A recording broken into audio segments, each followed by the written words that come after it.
اب آپ کی طرف میں آتا ہوں. پالیسی کی بات ہو رہی ہے, یو ایس پالیسی جو آبویسلی پینٹاگون کے اندر ڈیسائیڈ ہوئی ہے, چل رہی ہے. سر کیا ایکسپیکٹیشن ہے, کیا سٹل پاکستان کے ساتھ میرج آف کنوینئنس رہے گی کہ آج پاکستان کسی کام کا ہے تو پاکستان کے ساتھ اچھا ریلیشن کر لو, کل پاکستان کے ساتھ اگر کام کا نہیں ہے تو ریلیشن چینج ہو جائے گا, افغان سچویشن بہتر چلنی ہے تو پاکستان کو لے لو, افغان سچویشن سے امریکہ کا ایگزٹ ہو جائے گا تو پاکستان کو سائیڈ لائن کر دو. کیسے دیکھ رہے ہیں آپ گوئنگ فارورڈ چیزیں؟ کئی سب جیسا کہ آپ جانتے ہیں کہ قیام پاکستان کے بعد کئی دہائیوں تک یہ صورتحال رہی کہ ریپبلکنز جو تھے وہ نسبتاً پاکستان کے قریب اور پاکستان کے دوست سمجھے جاتے تھے, ڈیموکریٹس جو تھے وہ نسبتاً ہندوستان کے قریب سمجھے جاتے تھے. یہ ابتدائی کئی دہائیوں تک یہ صورتحال رہی, لیکن آہستہ آہستہ پھر یہ ختم ہوتی گئی. اب یہ ہے کہ اب it varies from individual to individual. پہلے تو یہ پارٹیوں کا معاملہ تھا, اب یہ ہے کہ افراد پہ سارا ڈیپینڈ کرتا ہے, اور کچھ عرصے سے پچھلی کچھ دہائیوں سے یہ تقسیم ختم ہو گئی.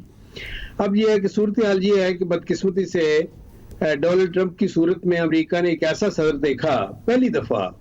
جو ایک وائٹ سپریمسٹ بھی تھا اور ایک غیر ذمہ دار شخص بھی کے طور پہ بھی وہ سامنے آئے. اور غیر ذمہ داری کی انتہا یہ ہے کہ اب یہ ہے کہ وہ جس طرح یعنی یہ ہے کہ وہ کوئی سپورٹس مین اسپرٹ نہیں ہے. امریکی تاریخ میں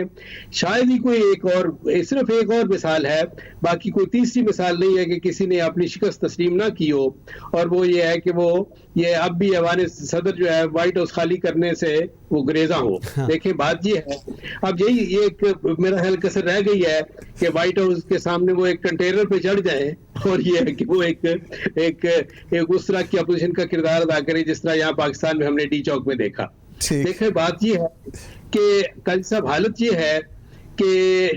جو بائیڈن کی جو وکٹری ہے, میں سمجھتا ہوں کہ وہاں پہ نہ صرف یہ ہے کہ سیاہ فام امریکیوں کے لیے بلکہ مسلمانوں کے لیے بھی, صرف امریکہ میں نہیں بلکہ اکراس دی ورلڈ یہ ہے کہ ان کے لیے ایک باعث اطمینان ہے.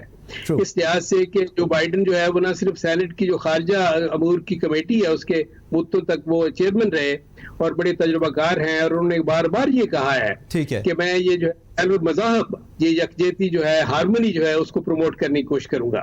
اسی طرح انہوں نے یہ کہا کہ یہ جو کئی پابندیاں ہیں مسلمانوں پہ, ان کے امیگریٹس پہ,